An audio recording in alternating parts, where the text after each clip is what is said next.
안녕하십니까. 출근길 금융 한 줄 박명수, 최준영 기자입니다. 앞선 소호 컨설팅 영상 다들 잘 보셨나요?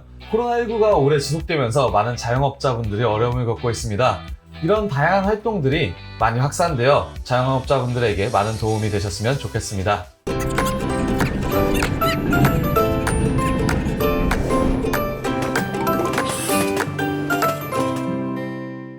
오늘은 사연을 소개해드리면서 시작해보려고 하는데요. 6개월 뒤 결혼하는 직장인 김땡땡 씨의 사연입니다. 네, 김땡땡 씨는 결혼 자금을 불리기 위해 투자처에 물색하다가 ETF가 황금성과 수익률이 좋다는 소식을 듣고 코스피 지수에 연동하는 ETF에 투자하였다고 합니다. 하지만 6개월 후 지수는 추락하기 시작하였고 결혼 자금이 필요했던 이 땡땡 씨는 어쩔 수 없이 손해를 보고 주식을 처분, 매도할 수밖에 없었다고 합니다. 너무 안타까운 사연입니다. 그런데 ETF, 여기저기서 많이 들어 익숙하긴 한데 정확히 어떤 상품인지 알고 계셨나요? 저도 투자를 해보려고 하다가 알고 보면 좀 어려운 것 같아서 관뒀던 기억이 있습니다. 특히 올해는 우리나라 ETF 시장이 개설된 지 20주년째라고 하는데요. 와, 저보다 살짝 어리네요. 형님 그럼 추가... 네, 실제로 시장 변동성이 확대되는 중에도 우리나라 ETF 시장은 순자산 총액 12위, 상장 종목수 6위, 일평균 거래대금은 몇 위인지 혹시 아시나요? 정답! 5위! 네, 바로 세계 3위라고 합니다. 이처럼 ETF 시장이 성장함에 따라 많은 투자자분들이 ETF에 대해 투자하고 있는데요. 혹시 ETF에 대해서 얼마나 알고 계실까요? 오늘은 이러한 ETF가 무엇이고 어떠한 위험이 있는지 한번 알아보는 시간을 갖도록 하겠습니다.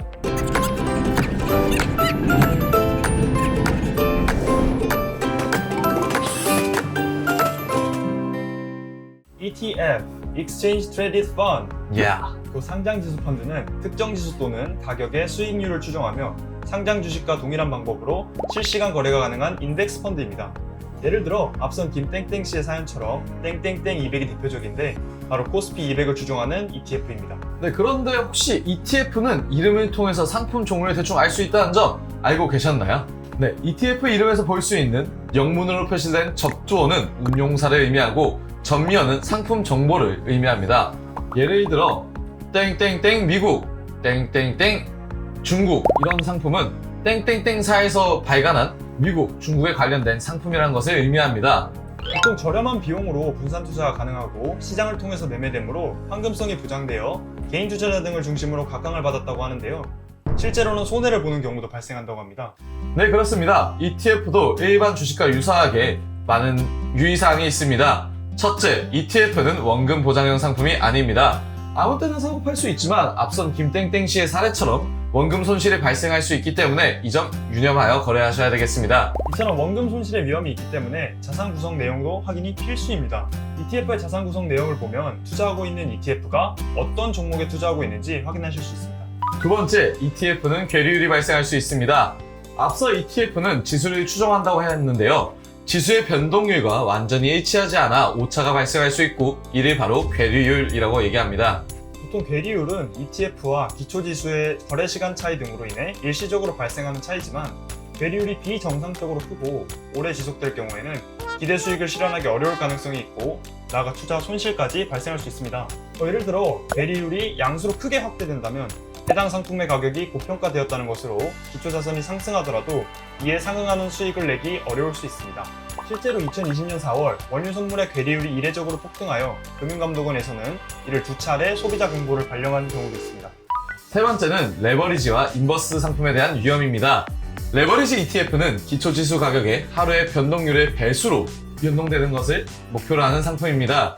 예를 들어 2배 레버리지 상품의 경우 기초지수가 1% 오르면 2배인 2%가 오르게 설계되어 있습니다. 하지만 기간 수익률에서는 괴리율로 인해 수익률에 괴리가 발생할 수 있습니다. 이를 바로 복리효과라고 하는데요. 따라서 특히 변동성이 큰 시장 상황에서는 레버리지와 인버스 상품의 특성을 명확히 이해하고 투자하셔야 합니다. 마지막으로 해외 지수나 원자재 ETF의 경우 환 위험이 존재합니다.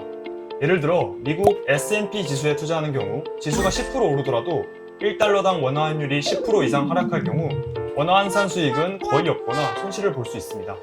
특히 현재와 같이 원화 가치가 변동하는 시장에서는 환 위험에 대한 노출이 커질 수 있습니다. 초보자도 하기 쉽다는 ETF, 사실은 무엇보다 꼼꼼하고 자세하게 확인해봐야 되는 것 같습니다. 사실 저도 간단하게 그냥 더해서 만들어지는 게 ETF인 줄 알았는데 많이 복잡한 것 같습니다. ETF도 주식과 같이 많은 위험이 존재하니 투자자 여러분, 앞서 설명한 위험들을 명확히 이해하시고 투자를 결정하시면 좋겠습니다. 다음 시간에는 소우 컨설팅 센터를 함께 갔었던 김은솔 기자와 함께 또 한번 찾아뵙도록 하겠습니다. 알고 보면 쉬운 금융, 출근길 금융 한 줄, 박명수. 손진영 기자였습니다. 감사합니다.